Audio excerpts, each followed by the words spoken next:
Sir நாங்கள் பொறியியல் துறையிலேருந்து வந்திருக்கோம். சரி, ஓகே சார். இது போல் நாங்கள் வந்து சிறு குறு தொழில்களை பற்றின ஒரு சர்வே எடுக்க வந்திருக்கோம் சார்.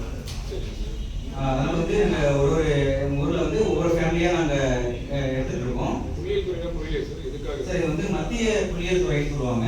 சரி. இது வந்து ஒவ்வொரு வருஷமும் வந்து நம்ம பல்வேறு விதமான சர்வேகள் நடத்தி அதன் மூலயமா வந்து டேட்டாஸ் நிறைய எடுப்போம் சார். டேட்டாஸ்னா கணக்கெடுப்பு எடுப்போம். இதில் வந்து நிறைய ஸ்கீம்ஸ் இருக்கு. கல்வி, மருத்துவம், வேலை வாய்ப்புகள், என்னென்ன சிறு குறு தொழில்கள், அதில் ஒன் ஆஃப் த பார்ட் வந்து சிறு குறு தொழில்கள் சார்.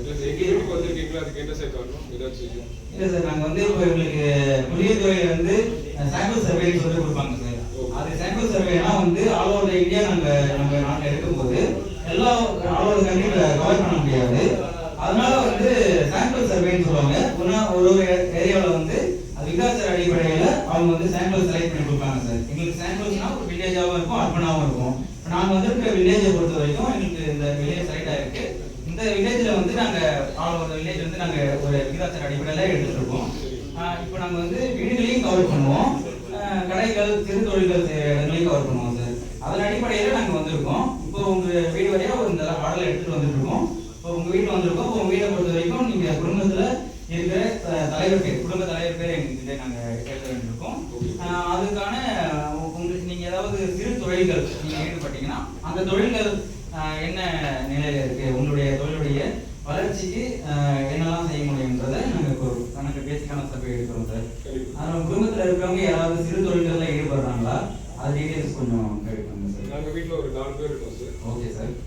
2 பசங்க ஸ்கூல் போயிருக்காங்க. ஓகே. நாங்கள் இப்போ சிறு தொழில் தான் பண்ணிட்டு இருக்கோம் சார். ஆனால் சின்னதாக பண்ணிட்டு இருக்கோம். Okay sir. சொல்லுங்க. நல்லதா இருக்கும் சார். இப்போ நாங்கள் வந்திருக்க சர்வேக்கான இது உங்களுக்கு இருக்கு.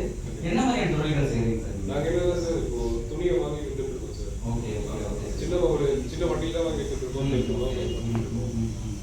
இப்போ இது நீங்கள் எடுக்க எங்களுக்கு என்ன சார் லாபம் இருக்கு? ஏதாச்சும் எங்களுக்கு ஏதாவது பயன் இருக்கா? கண்டிப்பாக இருக்குது சார். இது வந்து கவர்மெண்ட் வந்து எடுக்கிறதுனால அவங்க கவர்மெண்ட் சொல்லிட்டு தான் இருக்காங்க. இந்த மாதிரி அந்த ஸ்கீம் இந்த ஸ்கீம் எங்களுக்கு எந்த ஒரு பொருளுமே இல்லையே சார். மதுரை எடுத்து நீங்கள் மட்டும் போயிட்டு அதுக்கப்புறம் நாங்கள் ஏன் சார் போயிட்டு வந்து இதனால எங்களுக்கு என்ன இல்லை சார், பெனிஃபிட்ஸ் கண்டிப்பாக இருக்குது சார். நான் அதை எக்ஸ்பிளைன் பண்ணுறேன். நீங்கள் கொஞ்சம் அதுக்கு கொஞ்சம் நோட் பண்ணிக்கோங்க. என்னென்னா வந்து இப்போ நம்மளுக்கு சிறு தொழில்களுடைய வளர்ச்சிக்கு, சிறு குறுகள் தொழில் வளர்ச்சிக்கு கவர்மெண்ட் கொண்டு வந்திருக்க ஒரு பார்த்தீங்கன்னா ஒரு திட்டம் பார்த்தீங்கன்னா பிரதான் மந்திரி முத்ரா யோஜனான்னு சொல்லிட்டு ஒரு திட்டம் இருக்குது சார். இது மெயினாகவே வந்து சிறு குறு தொழில்களுக்கான வளர்ச்சிக்கான நம்ம இந்திய அரசாங்கம் எடுத்திருக்கிற ஒரு முயற்சி சார். இது 2015ஆம் ஆண்டு ஏப்ரல் மாதம் 8ஆம் தேதி நம்ம பாரத பிரதமர் நம்ம நரேந்திர மோடி அவர்களால் தொடங்கி வைக்கப்பட்டது. இதோடைய மெயின் ஃபோக்கஸ் பார்த்தீங்கன்னா நீங்கள் நடத்துகிற இந்த சிறு குறு தொழில்களை வந்து அதே நிலைமையில் விட்டுறாம இன்னும் வந்து ஃபர்தராக மேலே கொண்டு வரணும், டெவலப் ஆகணும், நீங்களும் வந்து வளர்ச்சி அடையணும், அடுத்த லெவலுக்கு நீங்கள் போகணுன்றது கட்சி. இதனால் வந்து நீங்களும் வளர்ச்சி அடைவீங்க, நம்ம தேசமும் வளர்ச்சி அடையும். இந்த காரணத்துக்காக வந்து நம்ம கொண்டு வரப்பட்ட திட்டம் சார் இது. இதன் மூலமா நீங்கள் பயனடைகிறதுக்கு நிறைய வழிகள் இருக்குது சார். இதை நீங்கள் யூஸ் பண்ணி நீங்கள் கண்டிப்பாக பயனடையலாம் சார். நாங்கள் எவ்வளோ வரைக்கும் சார் கடன் கேட்க வாங்க முடியும்? இப்போ எங்கள் தொழில் வேணும் 5 லட்சம் தேவைப்படுது சார். வெளியே அங்கே கேட்க முடியல. கேட்டாலும் அந்த வட்டி கிட்டே அதிகமாக இருக்கு சார். அதனால எங்களுக்கு கஷ்டமாக இருக்குது. இப்போ நீங்கள் தர லோன் மூலியமா ஏதாச்சும் எங்களுக்கு பெனிஃபிட் இருக்கா சார்? கண்டிப்பாக கிடைக்கும் சார். இந்த மானியத்தில் கிடைக்குமா சார்? இல்லை இருக்கு சார். அதுக்கு ஒரு 3 வகையான இது இருக்கு சார். இதில் இதெல்லாம் பார்த்தீங்கன்னா சிசு, கிஷோர், தருண், இந்த 3 வகையில இருக்கு. உங்களுடைய தொழிலுக்கு எந்த தொழில் செய்றீங்களோ அது கெப்பாசிட்டிக்கு ஏற்ற மாதிரி அவங்க நீங்கள் லோன் அப்ளை பண்ணி பெற்றுக்கொள்ளலாம் சார். இதுக்கான நிறைய அட்வான்டேஜ்கள், தகுதிகள் அதெல்லாம் இருக்கு. நான் எக்ஸ்பிளைன் பண்ணுறேன் சார். உட்காருங்க சார். இல்லை இல்லை, தண்ணி மட்டும் கொடுங்க சார். தண்ணி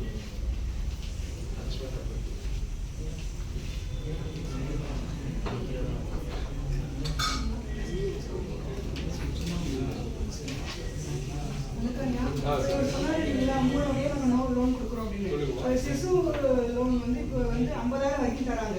ரெண்டாவது கிஷோர் வந்து 50,000 5 லட்சம் வரைக்கும் தராங்க. மூணாவது தருண் வந்து 5 லட்சத்துலேருந்து 10 லட்சம் வரைக்கும் தராங்க. நீங்கள் உங்களோட பிஸ்னஸ் பொறுத்து மேக்ஸிமம் 20 லட்சம் வரைக்கும் கொடுக்கறதுக்கு நாங்கள் ரெடியாக இருக்கோம். ஆனால் உங்களோட பிஸ்னஸ் பொறுத்து நீங்கள் எப்படிலாம் இன்வால்வ் ஆகுறீங்க அதுமாரி பொறுத்து தான் உங்களோட லோன் இது பண்ண முடியும். உங்களோட முக்கிய நோக்கம்னா கிராமப்புறங்கள் உங்களுக்கு இருக்கிறாங்கள இப்போ நீங்கள் சிறுதொழில் பண்ணுறீங்க, மக்கள் எல்லாரையும் வந்து சிறுதொழில் பண்ண வைக்கணும், வேலைக்கு போகாமல நீங்களா சுயமாக சம்பாதிச்சு இது பண்ணணும் அப்படின்னு சொல்லிட்டு ஒரு முக்கிய நோக்கமே இருக்குது. நீங்கள் இப்போ நீங்கள் சின்னதாக பண்ணுறீங்களே நான் இந்த கடை வச்சு செய்யணும் அப்படின்னு நினைக்கிறவங்க அதுக்காக ஆசைப்படுறோம், ஆனா அதுக்காக அந்த மாதிரி கடை வைக்கிறதுக்கு உங்களுக்கு இருக்கு. அப்புறம் இப்போ நீங்க மட்டும் தான் பண்றீங்க, உங்க ஒய்ஃபையும் அவங்களுக்கு தனியா ஒரு பிசினஸ் நீங்க கிரியேட் பண்ணி வெளியே போனா நான் மட்டும் போக வேண்டியதா இருக்கு. இப்போ நீங்க வெளியே வச்சுக்கலாம், அவங்க வீட்டுல வச்சு நீங்க கண்டினியூ லோன் கூட நீங்க வாங்கி நீங்க செஞ்சு நீங்க இது பண்ணிக்கலாம். இப்போ நீங்க இந்த லோன் வாங்கினா உங்களுக்கு வந்து நீங்க வீட்டு பத்திரமோ அந்த மாதிரிலாம் எதுவும் வைக்க தேவையில்ல. நீங்க வந்து இப்போ ப்ராப்பரா ரிஜிஸ்ட்ரேஷன் பண்றதுக்கு என்னென்ன டாக்குமெண்ட்ஸ் தேவையோ அது மட்டும் பண்ணி நீங்க முத்ரா லோன் வாங்கிக்கலாம். இல்ல நீங்க வந்து செக்யூரிட்டி உங்க வீட்டு பத்திரமோ இல்ல பேலன்ஸ் ஷீட்டோ அந்த மாதிரிலாம் நீங்க எதுவுமே இப்போ கொடுக்க தேவையில்ல. இது ஆமா இப்போ கட்டணும், ஆனா உங்களுக்கு வந்து சப்சிடி எல்லாம் கிடையாது. நீங்க என்ன லோன் வாங்குறீங்களோ அதுக்கு ஏற்ற மாதிரி தான் இருக்கும். எவ்வளவு கட்டணும்? அது இல்லம்மா, எங்களுக்கு 5 லட்சம் மட்டும் போதுமா? அதுக்கு ஏதாவது கவர்மெண்ட் சைடுல மானியம் கொடுக்குறீங்களா? மானியம் இல்ல சார், நீங்க என்ன லோன் வாங்குறீங்களோ அது கட்டணும். மேக்ஸிமம் 5 லட்சம் என்ன வட்டியில வாங்குறீங்க? 8ல இருந்து 12% ஒவ்வொரு பேங்க்குக்கும் மாறும் சார். 8ல இருந்து 12 இன்ட்ரெஸ்ட் ரேட் வச்சு நாங்க கொடுக்குறோம். இப்போ நீங்க இந்த லோன் தரேன்றீங்களா, அதுக்கு என்னோட அக்கௌண்ட் ஏன் பேங்க் அக்கௌண்ட்டே போடணுமா இல்ல உங்க புதுசா பேங்க் ஏதாச்சும்? அக்கௌண்டே போதும் சார். அதுவே அதுவே ஆமா சார், நீங்க கணக்கு வச்சிருப்பீங்க இல்லையா சார், அந்த அக்கௌண்ட்டே யூஸ் பண்ணிக்கலாம் சார். நீங்க வேணா புதுசா ஒரு அக்கௌண்ட் ஓபன் பண்ண தேவையில்ல, வேற எந்த பேங்க்குக்கும் நீங்க போக தேவையில்ல சார். அந்த பேங்க் அக்கௌண்ட் வச்சா நீங்க பண்ணிக்கலாம் சார். அதுக்கு நான் எப்படி சார் அப்ளை பண்றது? யாருக்கு கொடுக்குறது? இல்ல நீங்க அப்ளை பண்றீங்களா? நம்ம கிட்ட இருக்க அந்த டீடைல் சொல்லுவோம். நான் சொல்லுங்க. அப்ளை பண்றதுக்கு வெப்சைட்ல போயிட்டு எங்க பாத்து ஆன்லைன் ஆன்லைன்லயே கிடைக்குது. பண்ணலாம், ஆஃப்லைன்லயே பண்ணலாம் சார். நீங்க எந்த இல்ல பேங்க்ல எங்களுக்கு போய் பண்ண அப்ரோச் தெரியாதுமா? பண்றீங்க? அதான் சர்வீஸ் இருக்கு, அது கொஞ்சம்